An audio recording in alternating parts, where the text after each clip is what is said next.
Assalamualaikum warahmatullahi wabarakatuh.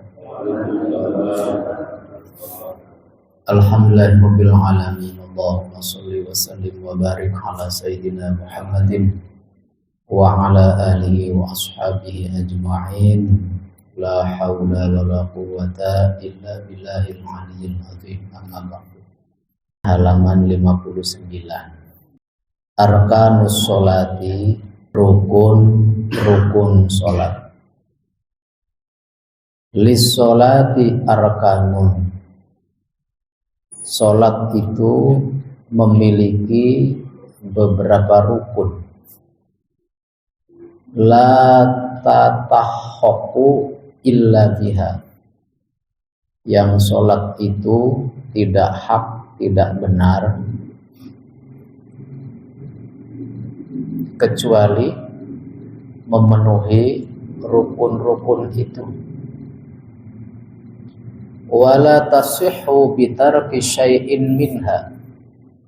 Salat tidak sah jika meninggalkan salah satu saja dari rukun itu. Wahia sab'ata asyara ruknan. Rukun salat itu ada 17.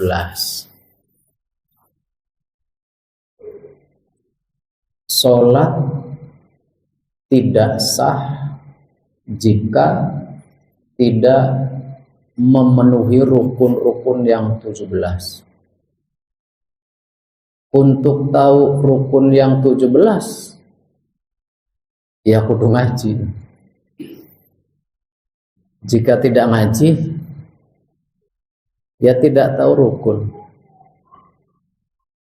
Baca buku bisa nggak paham, walaupun 17-nya ketemu, tetapi pemaknaannya bisa nggak paham.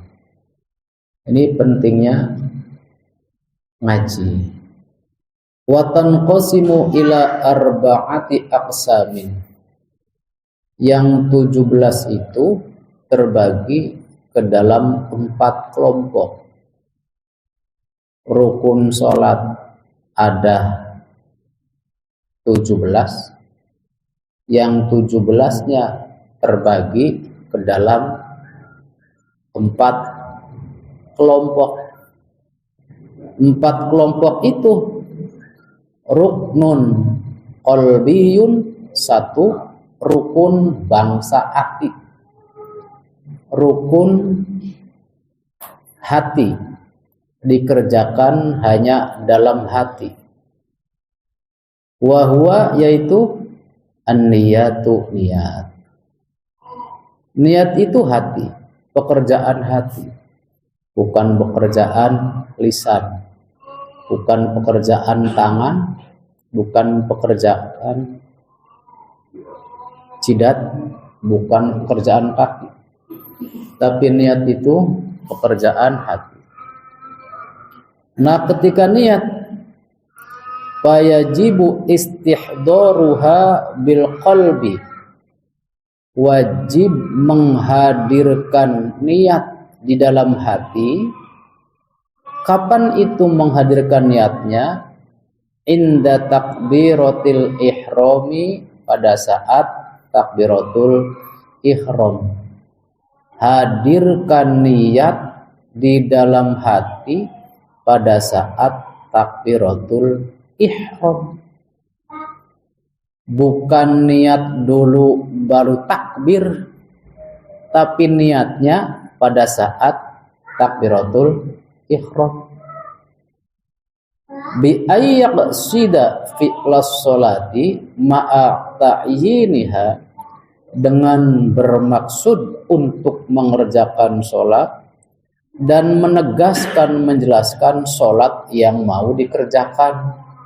Kalau maghrib ya fardhul maghrib, kalau isya ya niat sholat isya. Wa niyatul fardiyati in kanat fardhon, dan niat fardu jika memang sholatnya adalah sholat fardu. Misalnya sholat maghrib. Kata kitab ini Niat itu adalah rukun qalbiyun, rukun yang dikerjakan oleh hati, bukan tangan, bukan lidah, bukan kaki, bukan yang lain-lainnya. Nah, fayajibu istihdaruha bil qalbi inda takbiratil ihram. Wajib niat itu dengan menghadirkan hati konsentrasi penuh saat takbiratul ihram. Jadi ketika kita Allah, takbiratul ihram itu bukan ini, Pak. Kalau ini namanya bahasa Arabnya raf'ul yadain, angkat tangan. Takbiratul ihram itu ucapan Allahu Akbar, itu namanya takbiratul ihram. Takbiratul ihram itu takbir pertama kali kita sholat, itu namanya takbiratul ihram. Dan takbiratul ihram adalah bacaan Allahu Akbar. Kalau tangan begini, ini bukan takbiratul ihram, ini namanya raf'ul yadain. Hanya ketika takbiratul ihram disunnahkan angkat tangan. Yang pertama namanya takbiratul ihram. Nanti takbir-takbir berikutnya disebut takbir intikol. Takbir intikol itu takbir ngolah ngalih. Ketika pertama Allahu Akbar, ini namanya takbiratul ihram. Nanti ketika mau ruku muni lagi Allahu Akbar, jenggelek tangi Allahu Akbar, mau sujud Allahu Akbar, itu namanya takbir intikol. Ketika takbiratul ihram disunnahkan angkat tangan. Jadi angkat tangannya hukumnya sunnah, takbirnya hukumnya wajib karena itu rukun setelah niat. Baik, rukun yang pertama niat. Niat itu masuk ke dalam kategori ruknun qalbiyun, rukun bangsa hati. Jadi yang mengerjakan hati. Karena yang mengerjakan hati, orang sholat tidak harus pakai usolli. Niat itu di dalam hati. Muqtaronan bifi'lihi, disertakan, dibersamakan, dibarengakan dengan pekerjaannya. Pekerjaan sholat itu dimulai ketika Allah ini mulai sholat. Ketika saya berdiri usolli fardul maghrib, belum sholat, Pak, belum. Ngerti Bu ya, Bu ya? Sholat itu aqwalun wa af'alun muftatahatun bit takbir wa muhtatamatun bit taslim. Sholat itu pekerjaan ucapan kang dimulai dengan takbir, diakhiri dengan salam. Jadi kawitane wong sholat itu ngucap Allahu Akbar. Maka ketika kita ucap Allahu Akbar, dalam hati itu hadirkan dalam hati kita bahwa kita niat sholat maghrib 3 rakaat. Enggak urut juga enggak apa-apa Pak kalimatnya. Pokoknya ning jero ati niat sholat maghrib 3 rakaat madhep kiblat karena Allah. Sampai di mana panjang niatnya kita?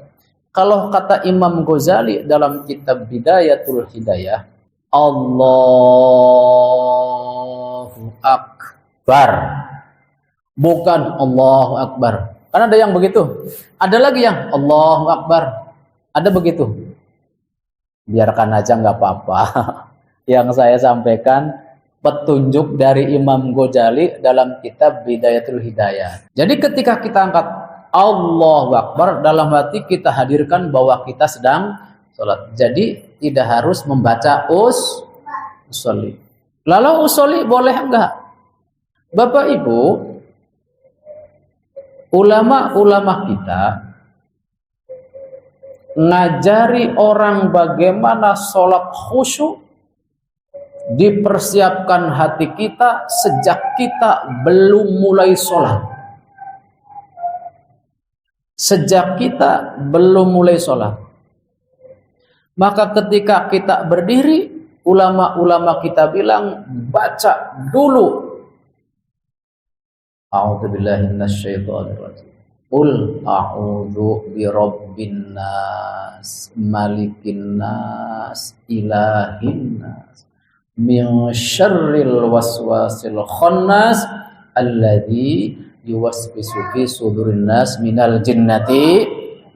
Untuk apa itu? Untuk mengusir setan yang ada di sekeliling kita, termasuk yang di hati kita. Karena ayat itu, An-Nas itu juga oleh Rasulullah disebut bisa mengusir setan.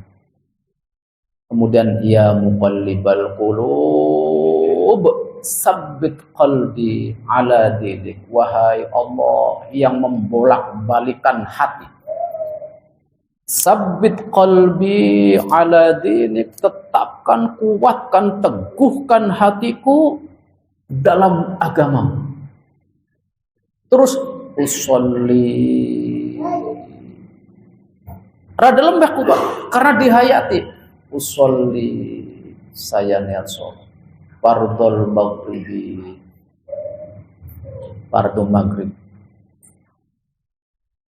salasa raka'atin, 3 rakaat, mustaqbil kiblati, menghadap kiblat, adaan makmuman apa imaman lillahi ta'ala. Allahu Akbar. Ulama-ulama fikih dalam kitab misalnya Fathul Qorib, kitab Fathul Mu'in karya Imam Zainuddin Al-Malibari, kitab I'anatul Talibin 4 jilid, kitab Nihayatul Muhtaj karangan Imam Rumli. Bapak-bapak dalam kitab-kitab yang besar itu menjelaskan yusannu talaffudun niyah, disunahkan melafadzkan niat. Untuk apa? Liusa'idal lisanu al-qalba, supaya ilat bisa nulungi ning ati ning khusyuk. Maka ulama-ulama zaman dahulu berkata yusannu talaffudun niyati, disunahkan mengucapkan niat ning kene usolli lah. Usolli untuk apa? Liyusa'idal lisanu al-qalba, supaya lidah yang mengucapkannya bisa menghadirkan kekhusyuan di dalam hati. Jika ujuk-ujuk Allahu Akbar, ya beli apa-apa bakal bisa khusyuk sih Bu. Ora apa-apa. Baik.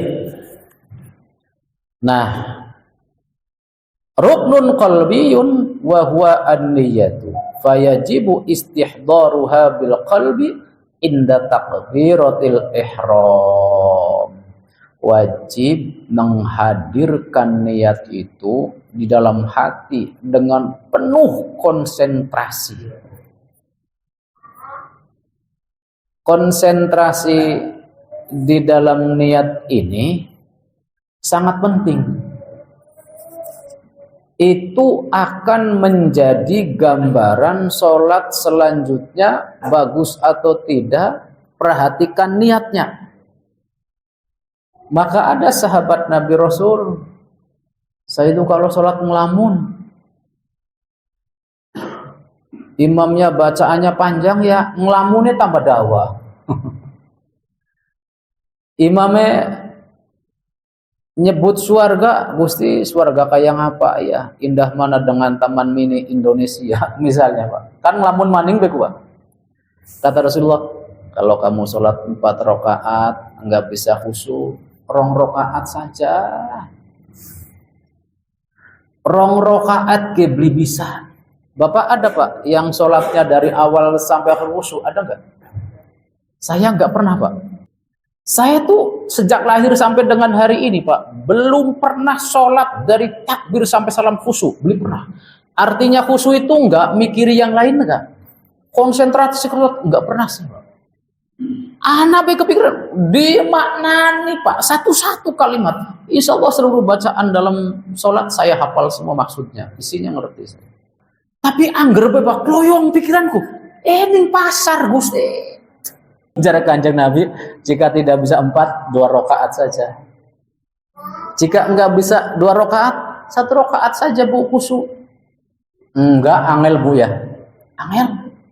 Matanya merem-merem.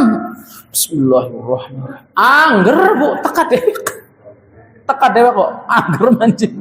Maka kata Rasulullah, usahakan khusyuk pada waktu niat takbiratul ihram. Aja sokan nyalahakan bong berbeda walaupun kita sudah tahu dalilnya. Bapak Ibu, saya itu 40 tahun Bu. Saya 40 tahun melarang orang nyiram kubur ketika habis dikubur. Nyiram, kalau habis dikubur kan disiram tuh. Saya tuh 40 tahun loh Pak, nggak ada dalilnya itu. Di mana tunjukkan sebenarnya? Memang nggak ada orang yang bisa menunjukkan ke saya. Saya buka-buka di bab janazah seluruh kitab tidak ada. Bapak Ibu, tiba-tiba saya baca kitab Mukhtarul Ahadits An-Nabawiyah. Tidak sengaja ketemu Pak hadis. Rasulullah kalau habis menguburkan jenazah, jenazahnya kuburannya disiram. Duh, Masya Allah Pak, enggak sengaja nemu hadis di dalam kitab. Semulane bakal beli ketemu aja sokan ngomong haram. Durung ketemu, bukan tidak ada dalilnya. Orang kitanya bukan ulama, bukan apa, bilang enggak ada dalilnya. Oke?